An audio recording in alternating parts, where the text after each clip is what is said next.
Esto es Tangente Podcast, yo soy Lucy Rodríguez y hoy les traigo un episodio más de esta serie que hemos hecho acerca de científicas y científicos guatemaltecos. Le estamos llamando la serie de la diáspora científica y pues lo que tratamos de hacer es contarles historias acerca de diferentes personas que han ido a buscar especializarse fuera de Guatemala y luego pues ya sea vuelven o están la mitad de su tiempo en Guate o se quedan fuera pero tienen conexión con Guatemala a través de sus proyectos. Y bueno, pensamos que son historias que vale la pena contar, así que antes de contarles quiénes están conmigo hoy, les quiero hacer algunos recordatorios. El primero es que se suscriban, por favor, a nuestro canal de YouTube. Esa es una de las formas que tenemos para hacer más sostenible el podcast y poder llevarles más contenido. Y también que nos sigan en nuestras redes sociales, pues esto también para que ustedes se enteren cuando sacamos episodios nuevos o si quieren ver clips de algunos episodios, también por ahí circulan en Instagram, en TikTok y en las diferentes redes sociales. Entonces nos encuentran como Tangente GT. Y bueno, habiendo hecho todos los anuncios, les presento a mis invitados de hoy. Pues hoy están conmigo Ana Lucía Villagrán, bienvenida. Ana Lucía ve cosas sobre cooperación internacional, tuvo una residencia en Corea y pues bienvenida, Ana Lucía. Muchas gracias, Lucy, gracias por invitarme. Y también me acompaña Néstor Cabal, bienvenido. Muchísimas gracias. Quiero decir de qué trata tu especialidad, pero es algo que nunca había escuchado, es algo así como algo geoespacial, ¿cómo es? Sí. Bueno, primero, eso es normal, es algo que pasa muy común, te preguntan qué es la geomática, ¿verdad? Eso, el nombre viene. Entonces, específicamente nosotros trabajamos con observación de la Tierra, ¿sí? Y observar la Tierra de diferentes, nosotros lo llamamos alturas. Tú puedes observar la Tierra desde nivel microscópico hasta satélites, ¿sí? Entonces, hay varios niveles. Lo más común que escuchamos son los drones, los aviones y los satélites, ¿sí? Pero también hacemos inspección a nivel, ahora que está en la revolución de la agricultura inteligente, pues utilizamos tractores que también puedan como analizar lo que está pasando sobre la Tierra. Entonces la geomática lo que estudia es la integración de varias disciplinas, ¿verdad? La biología por el tema de las plantas, ¿verdad? También estudia la sociología, es muy transversal porque podemos estudiar el comportamiento de los seres humanos, el crecimiento poblacional, hacia dónde vamos, ¿verdad? El clima, física, matemática, es la integración de muchas disciplinas que buscan darle una respuesta al contexto geográfico que ocupan. Es decir, tratamos de entender por qué están pasando las cosas en cierto lugar, darles una explicación, ¿verdad? Entonces, siempre me preguntan, ¿y eso de la ingeniería geomática? ¿Qué es?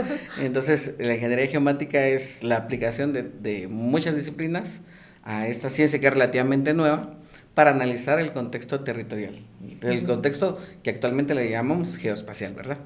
Pues bienvenido, Néstor, y ya que entramos en materia, creo que de una vez empecemos por aquí. ¿Cómo descubriste que esto existía? Porque francamente yo hasta que no me enviaron tu perfil no sabía que esto era algo que, bueno, no solo que existe, sino que se puede aplicar y estudiar. Bueno, primero comentarte que esto ha sido como, no fue algo para lo que yo pensé en un inicio. Cuando estaba estudiando la secundaria en el diversificado, yo estudié electrónica. Soy bachiller industrial, repito, en electrónica. Por azares del destino me hice agrónomo. En realidad yo soy agrónomo de formación, ¿ok? Y durante la agronomía siempre me interesó ver cómo la electrónica podía ayudar a resolver problemas en la agronomía. Fue el primer acercamiento al tema de cómo las cuestiones digitales pueden ayudar a la agricultura. Bueno, luego de eso, mi hermano, que también es agrónomo, empezó a explorar algo que se llama los sistemas de información geográfica, que es parte de la geomática, no es todo, es una parte, que lo que busca es como dibujar una realidad, ¿sí? Entonces los sistemas de información geográfica hacen referencia a lo que nosotros podemos hacer, es una cuestión muy amplia. A veces se confunde o lo confunden los quienes lo estudian con utilizar un programa, un software, pero es la integración de varias cosas, es la integración de personas, de nosotros, ¿sí?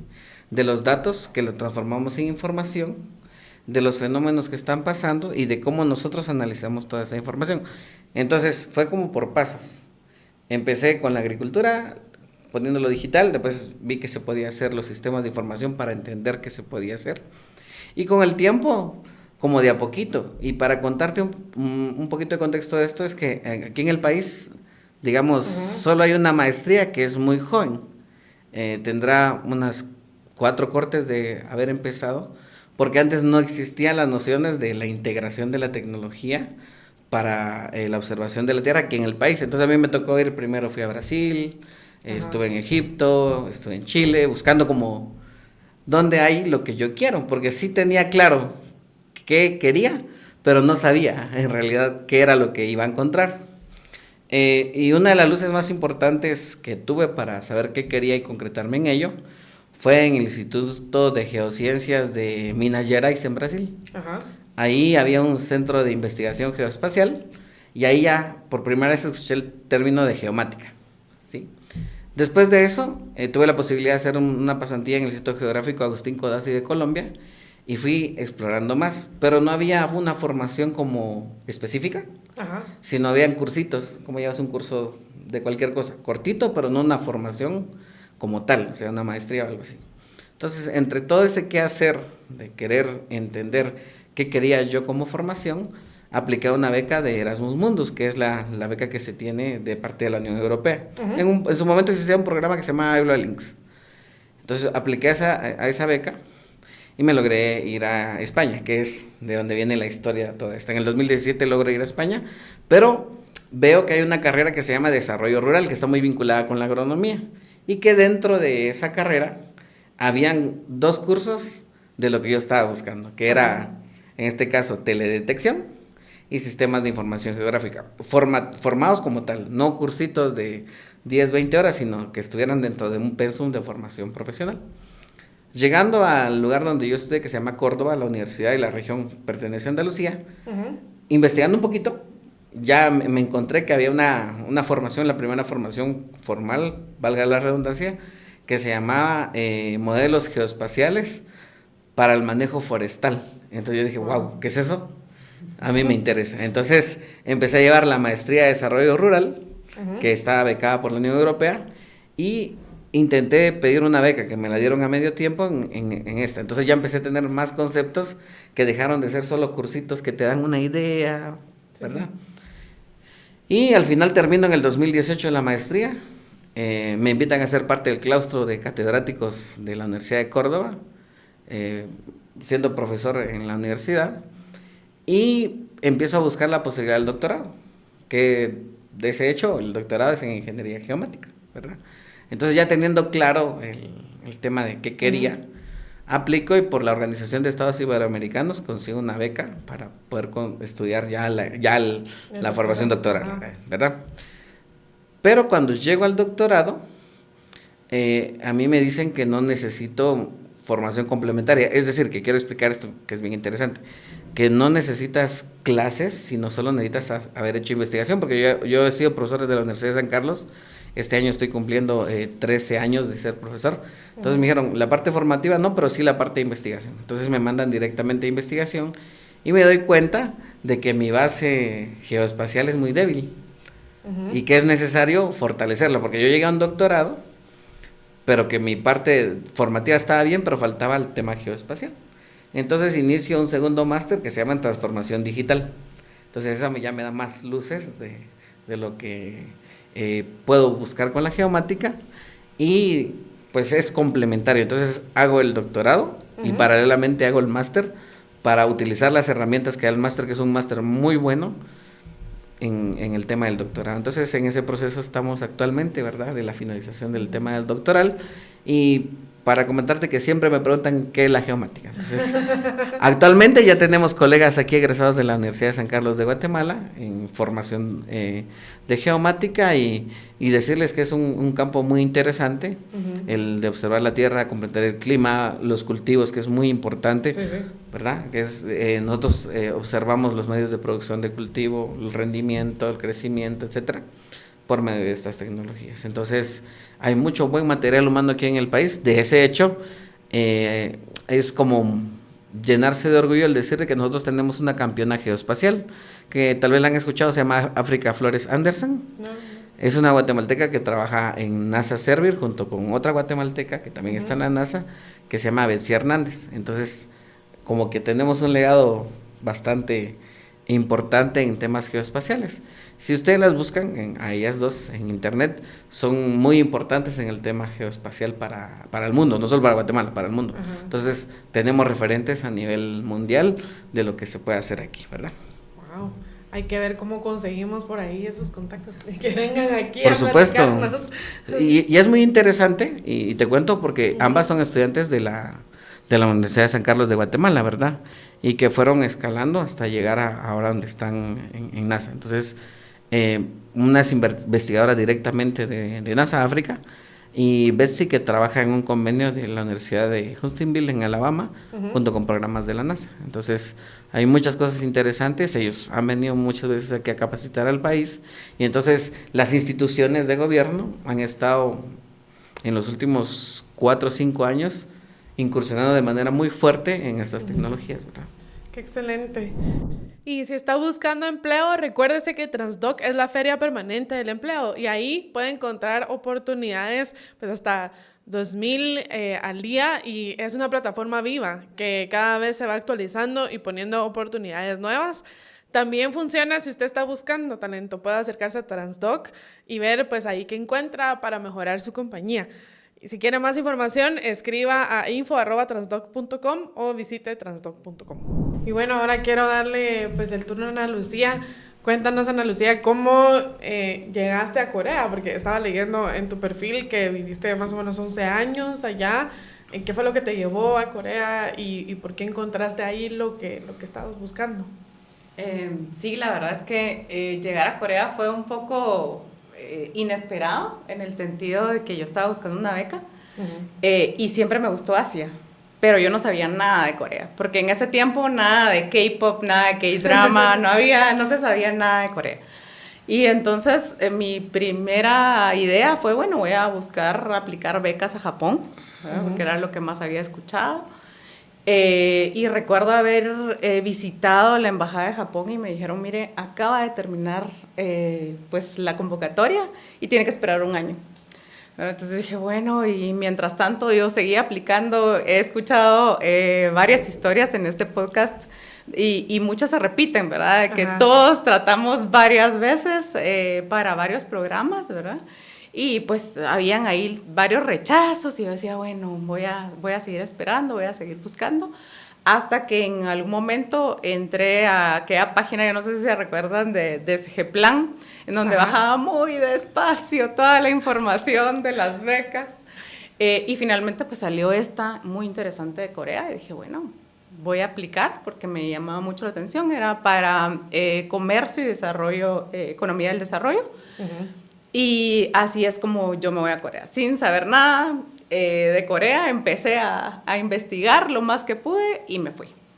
La idea original era un programa de 1 año y medio y pues me quedé 10 más, ¿verdad? Pero también mi idea siempre fue, bueno, ahora que ya salí, voy a ver cómo continúo mis estudios. Yo no estaba pensando en quedarme a vivir en Corea solo porque sí, sino realmente quería seguir estudiando, ¿verdad? Entonces, en mi tiempo allá, pues empecé a trabajar más con los profesores que yo tenía allá, excelentes investigadores de desarrollo económico en Latinoamérica, que hacen mucha investigación en el relacionamiento entre Asia y Latinoamérica. Y entonces ahí fue cuando me empecé a involucrar un poco más. Y uno de mis profesores pues me dijo, bueno, si puedes aplicar a un doctorado, pues sería excelente, y pues empecé a trabajar bajo su tutoría. No fue tan fácil porque la beca se había terminado, entonces yo tenía que ver de qué forma podía ampliar, ¿verdad?, esa beca, porque él no tenía en ese tiempo los fondos como para invitarme directamente a quedarme. Entonces, pues tuve que moverme ahí con la embajada de Guatemala en Corea. Fue de mucho apoyo en ese momento. Ellos pues me fueron dirigiendo y me dijeron, mira, por aquí hay unas nuevas becas, puedes aplicar a estas y pues probar suerte, ¿verdad? Y fue así como me quedé 1 año. Esta nueva beca me pedía que estudiara 1 año de coreano. Así que me mandaron a la campiña coreana. Ahí sí, miren, no había nadie que hablara inglés. Y sí, pues me tocó un poco duro en ese sentido, pero aprendí el coreano. La primera beca fue en inglés, por eso es que yo no sabía mucho, ¿verdad? Entonces ya luego aprendí el coreano y ya me dediqué a este nuevo programa de investigación en relaciones internacionales.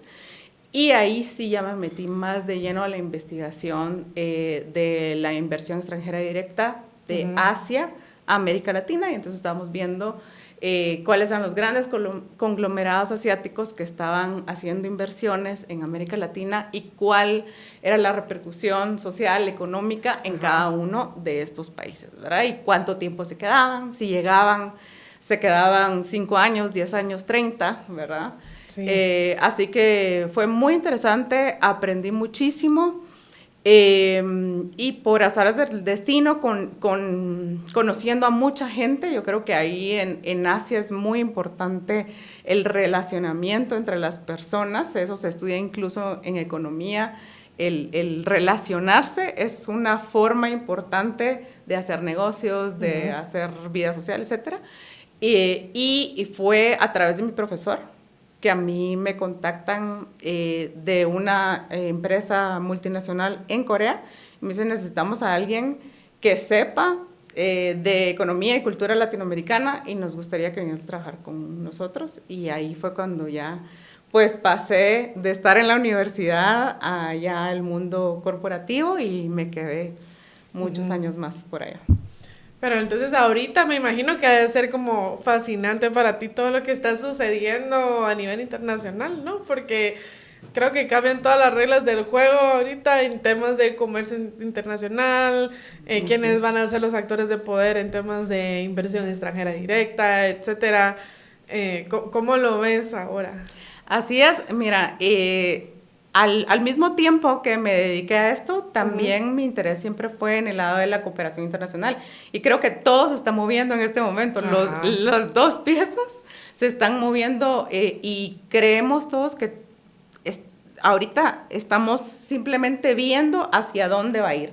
Lo que sabemos es que todo va a ser muy diferente. Lo que ya esperábamos hace 15 años, que probablemente China iba a tener una importancia mucho más grande a nivel económico, ya lo estamos viendo hoy, sí, ¿verdad? La fuerza que ellos tienen ahora, la cantidad de inversión que tienen en América Latina, en África. Es interesante ver que ya hace 15 años se hablaba de esto, pero ahora es algo que no esperábamos tampoco que fuera tan fuerte, ¿verdad? ¿Estás planeando un evento especial y quieres sorprender a tus invitados con deliciosas opciones gastronómicas? No busques más. En Cocina y Más se especializan en crear experiencias culinarias memorables para todo tipo de eventos. Se adaptan a tus gustos y necesidades específicas, ya sea una boda elegante, una reunión corporativa o una fiesta íntima, con servicio completo o simplemente la entrega de los alimentos. Harán que tu evento sea inolvidable.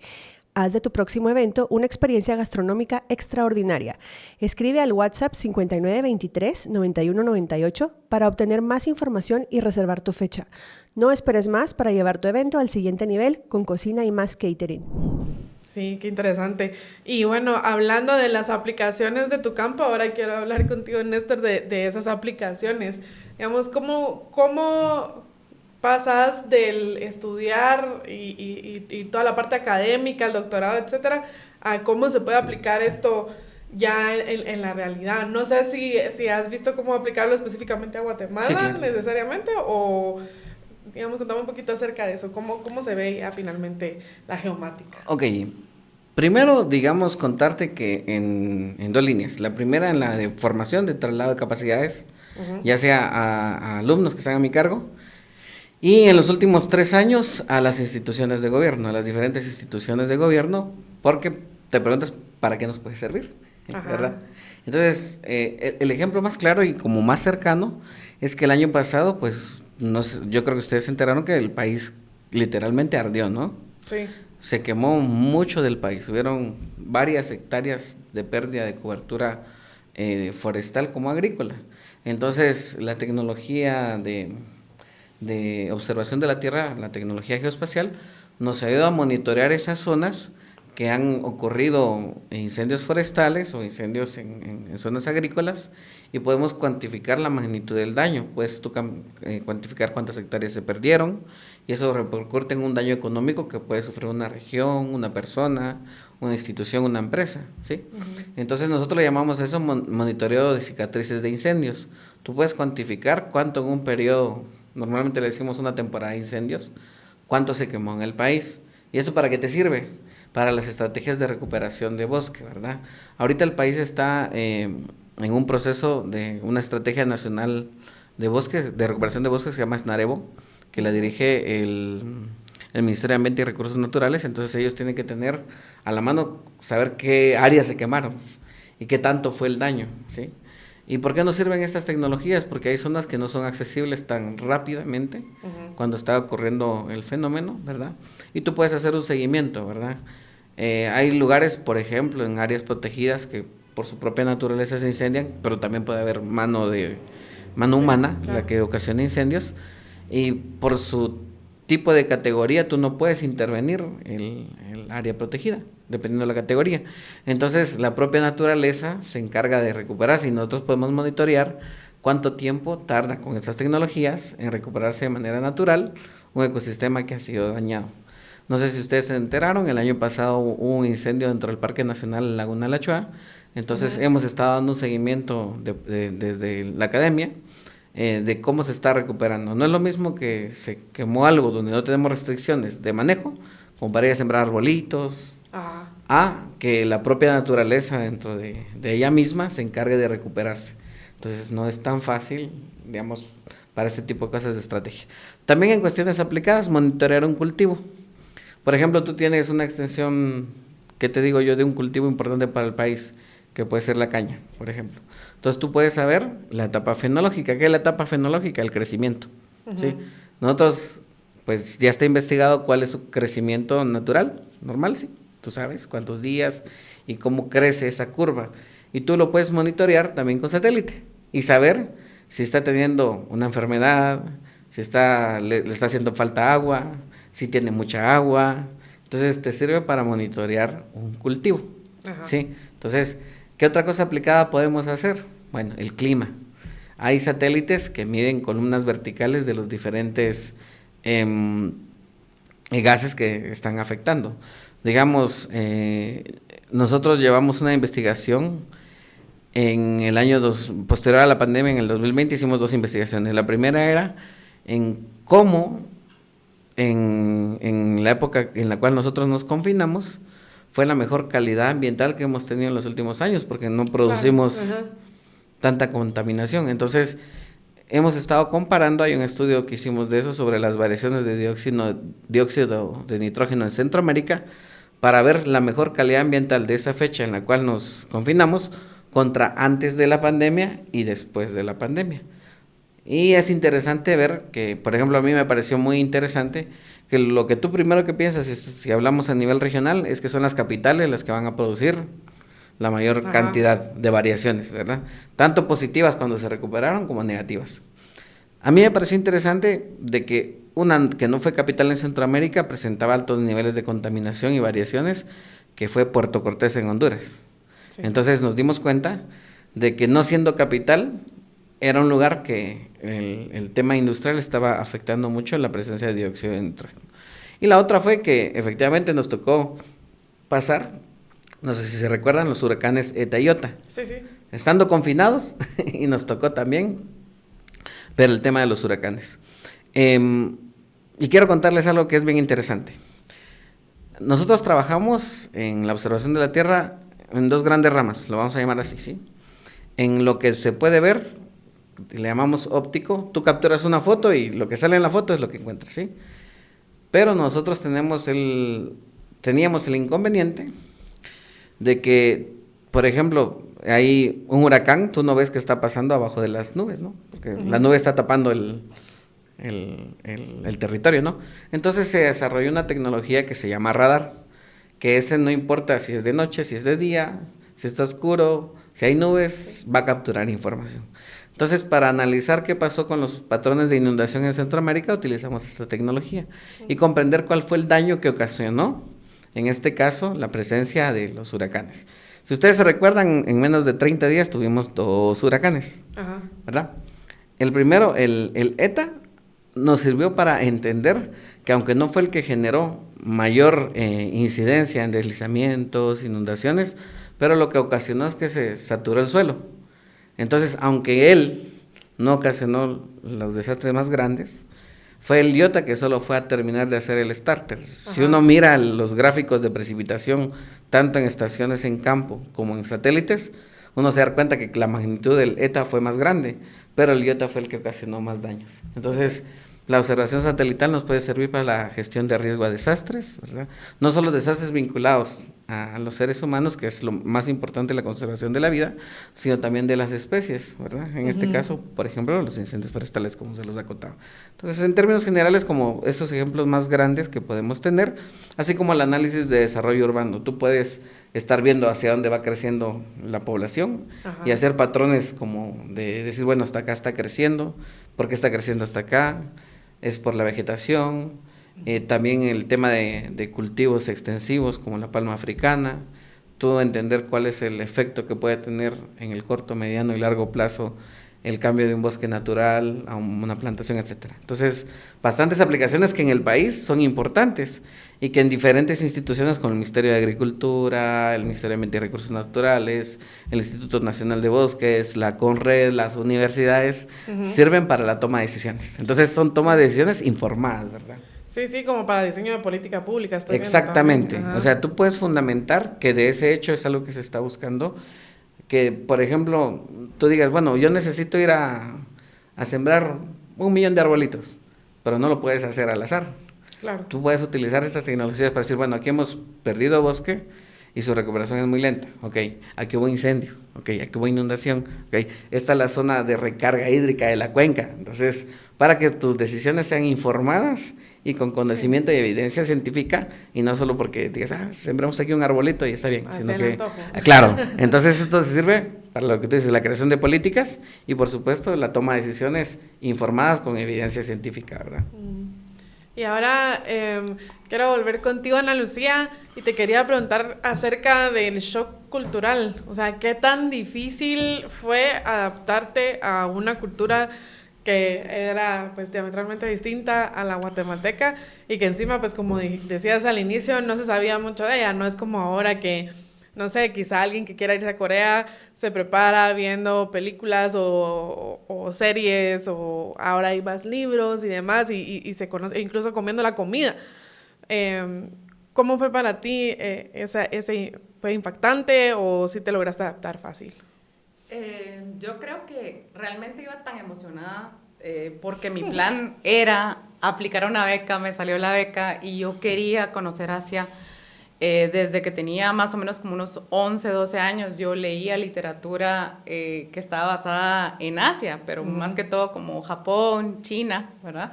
Entonces, pero yo me imaginaba aquellas estructuras, ¿verdad? Que se ven en las películas, ¿verdad? Y yo decía, bueno, yo voy y voy con la mente abierta a aprender. Entonces creo que el shock no fue tan grande porque yo ya esperaba que fuera muy diferente, ¿verdad? Yo ya había leído mucho sobre las diferencias culturales, no necesariamente comparadas con América Latina, pero cuando tú lees una novela, pues te puedes dar cuenta de los relacionamientos de los personajes, etcétera, ¿verdad? Entonces yo ya esperaba que fuera muy diferente. Así que creo que siempre estuve con esa curiosidad, más bien no con miedo, de probar las cosas, la comida. Yo tenía compañeros que pasaron comiendo un mes arroz blanco porque tenían miedo de comer todo lo demás que te ponían en la mesa, y yo probaba de todo, ¿verdad? Me quemaba, me enchilaba porque ellos comen comida súper caliente y súper picante, ¿verdad?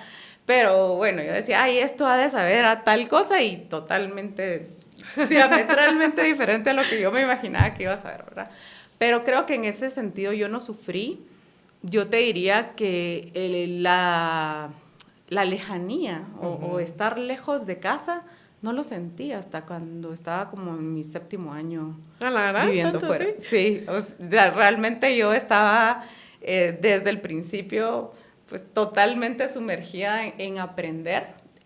Creo que la oportunidad de haber aprendido el idioma también me ayudó muchísimo, porque aprender el idioma te enseña cuáles son las palabras importantes para ellos, ¿verdad? Cuáles son aquellos conceptos culturales que tienen más valor.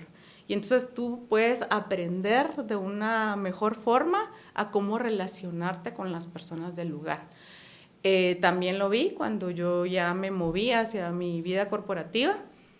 Toda la gente que llegó por un headhunter o ¿verdad? Que era una persona que tenía mucha experiencia en el campo y lo llevaron a trabajar a Corea. Ajá. Y lo metieron de la noche a la mañana, lo insertaron en esa posición, las personas se desesperaban muy rápido. Sí, pues. No duraban más de 1 año, 2 años máximo, y totalmente, pues, nunca se logran como realmente introducir, ¿verdad? No solo en la cultura, sino en el ambiente de trabajo, que también requiere, hay mucha diferencia de acuerdo a la edad, ¿verdad? Hay diferencia de rangos, incluso entre hombre y mujer, ¿verdad? Entonces, hay muchos honoríficos también en el idioma que te permite entender cómo yo me voy a relacionar con la otra persona, y si no lo entiendes, pues definitivamente es muy difícil desde el principio el poder insertarte. Entonces yo creo que todo esto me ayudó un montón. No sentí que el choque fuera tan fuerte como lo pudieron haber sentido otras personas, pero sí te digo, ya después de unos 7 años, ahí sí me di cuenta que por mucho que a mí me gustara la cultura, yo siempre iba a ser extranjera. Y eso fue lo que me empezó a pegar, ¿verdad? Porque dije, no puede ser que tenga 7, 8 años de estar aquí y no tengo una red de amigos coreanos con los que yo diga, desde que vine soy gran amiga y con ellos cuento, ¿verdad? Sí tenía muy buenos amigos que hacía en la universidad. Y después pasaba al trabajo y ya había o sea, nos desentendíamos completamente, no nos volvíamos a hablar, a pesar de que habíamos sido amigos de cenar todos los días, ¿verdad? Porque habíamos estado investigando juntos. Entonces, creo que ahí fue cuando vino un poco más el choque cultural. Pero 7 años es un montón. Sí. La verdad es que sí, 7 años es un montón. Sí. Yo creo que mucha gente siente ese choque cultural como en el primer semestre o rapidísimo. Y me llama la atención esto que decías de los conceptos. No sé si tenés alguno en mente como ejemplo, digamos, de esas primeras palabras o palabras importantes que destacan del idioma y que develan algo de esa cultura. ¿O te está agarrando muy en el aire? Sí, no, mira, hay algunas palabras que no tienen traducción. Empezando por ahí, ¿verdad? Hay unas palabras que, por ejemplo, han o chong, que esas son palabras que representan un sentimiento y que representan el sentimiento, por ejemplo, de hermandad o de que te sientes orgulloso de lo coreano, ¿verdad? Entonces hay cosas que los unen a ellos de una forma que, como te digo, tú siempre vas a estar como afuera, ¿verdad? Ellos, por ejemplo, hacen sus amigos de la vida en el colegio. Y si tú no fuiste al colegio, sí, pues. O sea, ellos no juntan grupos de amigos como nosotros. En América Latina uno junta a los amigos del colegio con los de la U, con los del trabajo y hace una fiesta y todos ahí, ¿verdad? En cambio ellos no. O sea, eso es una falta de respeto para mis amigos, porque ¿por qué le voy a presentar a alguien con quien no tiene nada que hablar porque no se conocen? Entonces ellos no juntan grupos de amigos y eso hace muy difícil a la persona que viene de fuera y que se quiere integrar porque no te integran. Sí, ¿verdad? con razón también están cayendo las tasas de natalidad. Y cómo se conoce la gente, entonces. Sí. Agencias. ¿Verdad?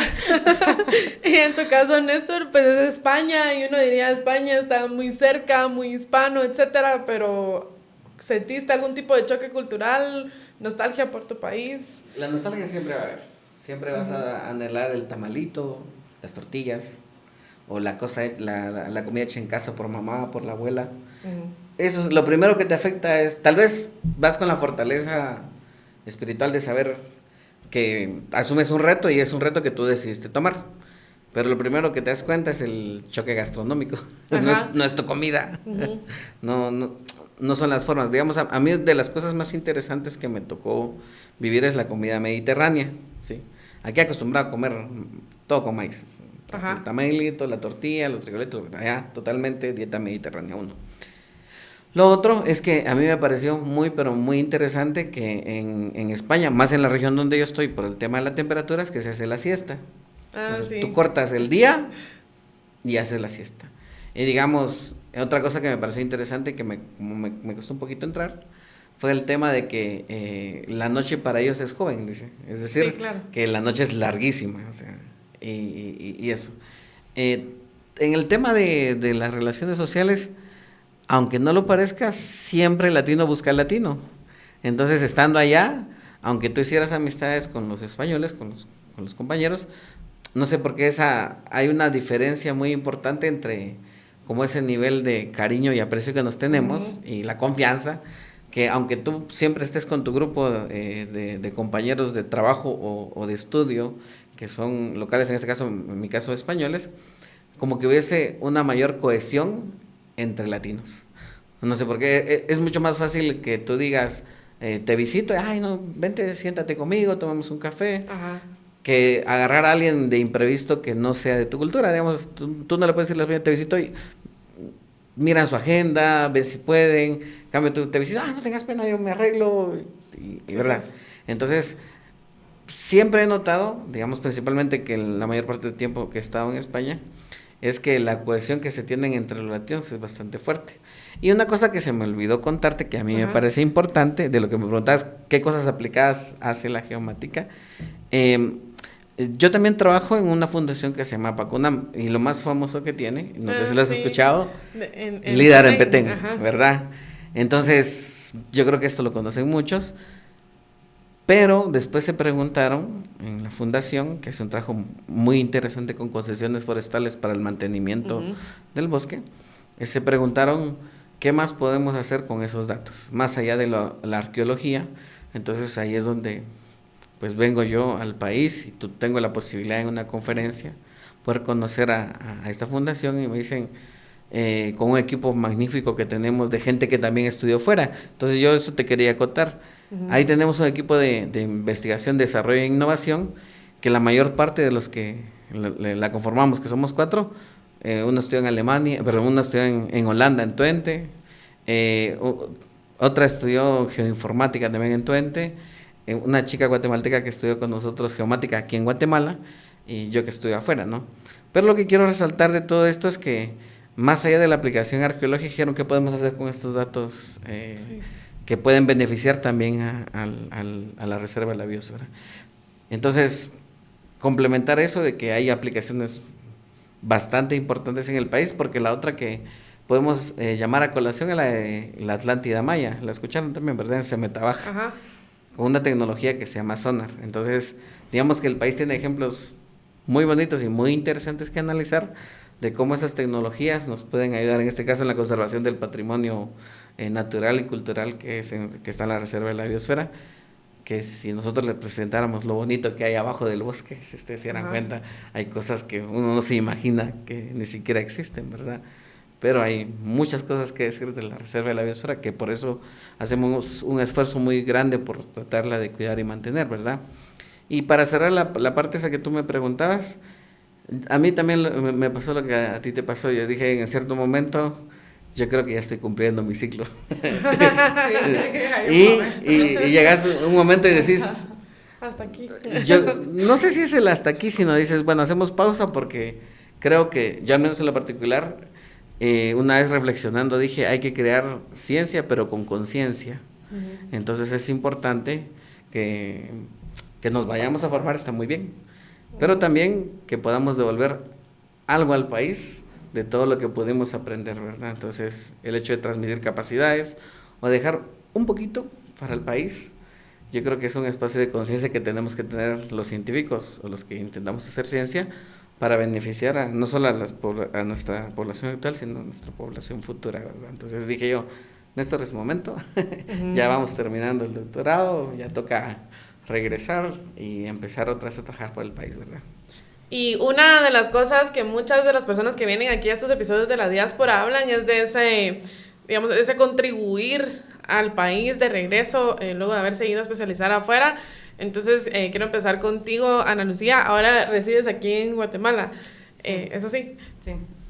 ¿Y tienes algún proyecto todavía con la gente de Corea o qué aplicación estás viendo de lo que aprendiste allá para traer pues, de regreso aquí a Guatemala?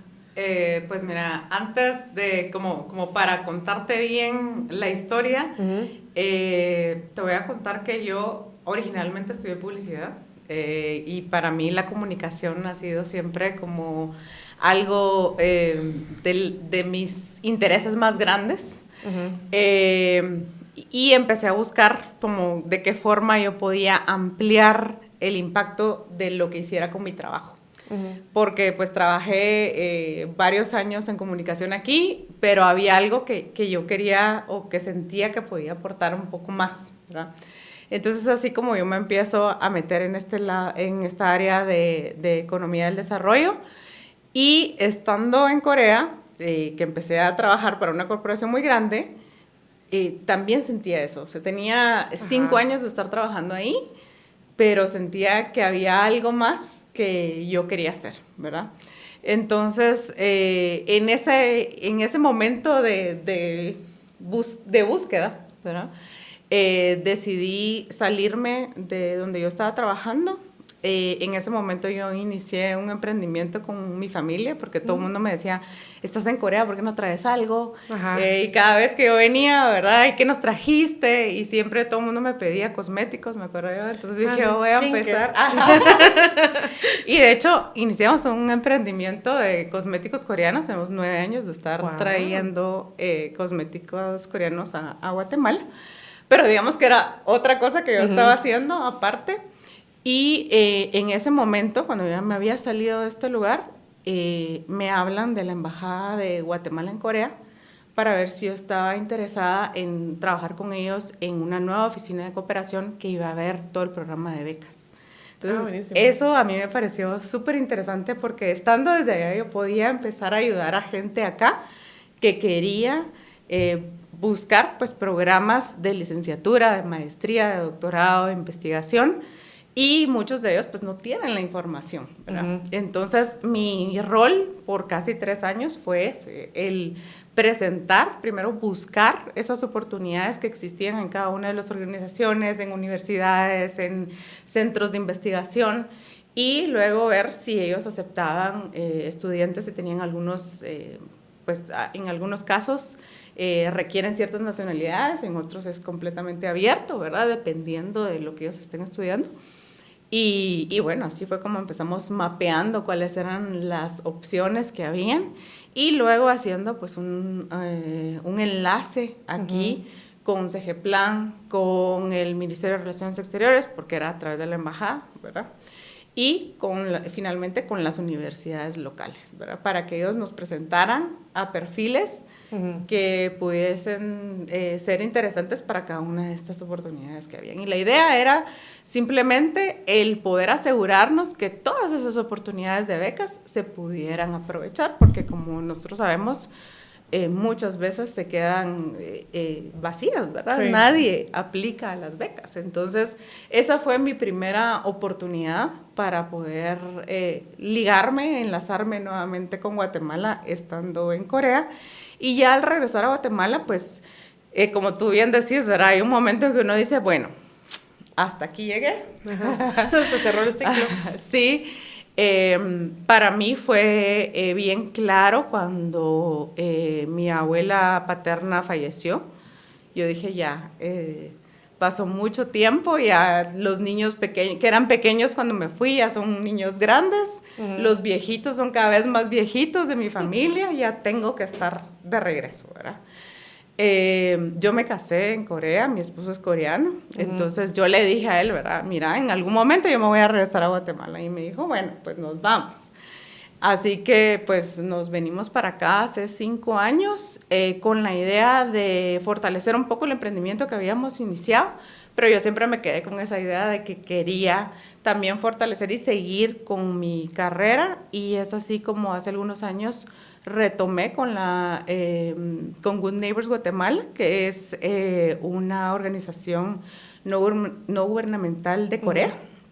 Es internacional, y con ellos trabajé un proyecto de inclusión financiera, y luego me moví también siempre en el área de ONGs. Ajá. Y estoy trabajando para proyectos de respuesta humanitaria, más que todo para el fortalecimiento de capacidades, para que pues, todas las personas a nivel local sepan enfrentar cualquier situación ante una emergencia. Entonces me resonó mucho lo que tú estabas diciendo y hablando todo este tema, ¿verdad?, de respuesta ante emergencias. Y Néstor, bueno, tú ya mencionaste la Universidad de San Carlos y Pacunam y otras instituciones de gobierno, pero no sé si hay algo más que quisieras agregar en cuanto a esto de cómo has venido a devolver a Guatemala o a introducir a Guatemala las cosas que has aprendido fuera. Fíjate que es una muy buena pregunta, y digamos, yo quiero contextualizar esta parte de la pregunta. Es que muchas veces en el interior no estuvo la posibilidad de saber este tipo de información de becas. Ahora se tiene un mayor alcance con las redes sociales, también con la descentralización de las becas, con el hecho de hacer festivales de becas y llevar las becas al interior. Se está abriendo un cúmulo más importante de oportunidades. Pero también una limitante que en el país tenemos es los idiomas. Yo me recordaba, y les quiero comentar, cuando apliqué a la beca Erasmus Mundus, aplicamos a nivel de Latinoamérica, incluyendo Iberoamérica. Habíamos, si mal no recuerdo, entre 15,000 y 16,000 solicitantes de becas solo para España. Y habían 250 becas. Entonces, muy competitivo. Demasiado competitivo. Pero ¿cuál era la razón más importante? El idioma. El idioma. Y hubieron lugares donde habían 5 becas y solo se presentó uno. Por ejemplo, en Austria, en Viena, en la Universidad de Viena, habían 5 becas y solo una se presentó. Entonces, uno de los grandes retos que tenemos como país es el tema idiomático, ¿no? Al menos el inglés, ¿verdad? Deberíamos tenerlo como una parte fuerte para la educación, formación, para poder competir en este tipo de lugares, ¿verdad? Y agregado cualquier otro idioma, ¿verdad? A mí me parece muy interesante el tema del coreano o el mandarín, que Asia, por estar en crecimiento económico y potencial, ¿verdad?, es un mercado que también nos va a llegar o nos está llegando ahorita, ¿verdad? En el tema de qué más le podemos devolver al país, yo colaboro mucho en el tema de promoción de becas en el interior del país. De ese hecho, les cuento, el 9 de este mes vamos a promocionar la posibilidad de becas a una zona rural en Santa Lucía de la Chua, con un sacerdote que tiene becados a niños de comunidades rurales, ¿verdad? Entonces, no solo que tengamos la posibilidad que necesitamos en el área del interior del país, pero que pertenecemos al casco urbano, sino también llevar la posibilidad de que también personas que estén en el área rural de Guatemala tengan esa opción de hacer un cambio. Yo siempre les digo, el primer cambio que se hace es para uno mismo. Uno es el que cambia, luego cambia su familia, y la familia cambia a la vecindad, y la vecindad cambia al municipio, el municipio cambia al país, les digo yo. O sea, el primer paso es uno decidir cambiar. Porque a mí me pareció interesante cuando le dijeron a mi mamá, le preguntaron a una vecina, le dice, mira, y si tu hijo es ingeniero, ¿para qué quieres ser doctor? Porque pensaban que era estudiar medicina, ¿no?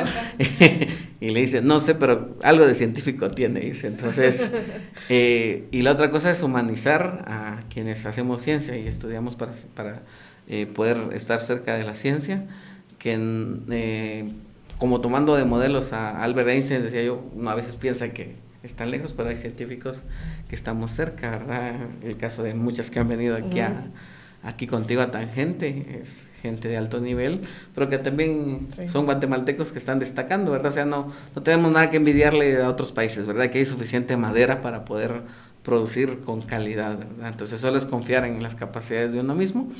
Y lo otro que he tratado de hacer en el país para tratar de ampliar el tema de geoespacial, ¿verdad? Es la comunicación efectiva a las comunidades, ¿verdad? Nosotros estamos tratando de cerrar la brecha digital en la agricultura familiar. De ese hecho, el año pasado, en diciembre, presentamos un artículo científico referente a qué tiene que ser el país para cerrar la brecha digital. Ahora todos tienen acceso a internet, ya la gente en la comunidad rural, después de la pandemia, ya sabe qué es el internet, que existe el internet. A veces no entienden cómo funciona, pero la gente sabe que hay una forma de comunicación en las redes sociales, etcétera. Entonces, digamos, colaborar en que el país se monte a la era digital, ¿verdad? Como país todavía no tenemos tan clara la ruta de la digitalización, que es un reto que tenemos que organizarnos y decir, bueno, como país, ¿qué queremos? Porque si no logramos ese paso digital, nos vamos a quedar, porque vienen todos los países emergiendo desde las tecnologías digitales, no solo geoespaciales, sino digitales en general. ¿Qué competencias tienen que tener nuestros nuevos profesionales, los que vienen surgiendo, para no quedarse atrás en competencia con otros países, ¿verdad? Entonces, creo que hemos trabajado mucho, además de lo que te contaba, con el Instituto Interamericano de Cooperación Agrícola, ICA, hicimos este estudio, se hizo a nivel de Latinoamérica, tomando como modelo también Guatemala, y buscando como aprender de todo lo que ha recorrido Europa con aciertos y errores, y a partir de eso, ¿qué como país tenemos que hacer para que nuestro camino sea más corto y más efectivo? Sí, creo que eso es algo elemental, ¿verdad? Como aprenderle también a los otros países qué les funcionó, qué no, para no cometer esos mismos errores. Y bueno, pues no me queda más que darles las gracias a Ana Lucía, Néstor, por venir a platicar conmigo hoy, y a la audiencia, pues por permitirnos acompañarles en sus hogares o desde donde estén viendo este episodio, y nos vemos en el próximo. Muchísimas gracias. Gracias.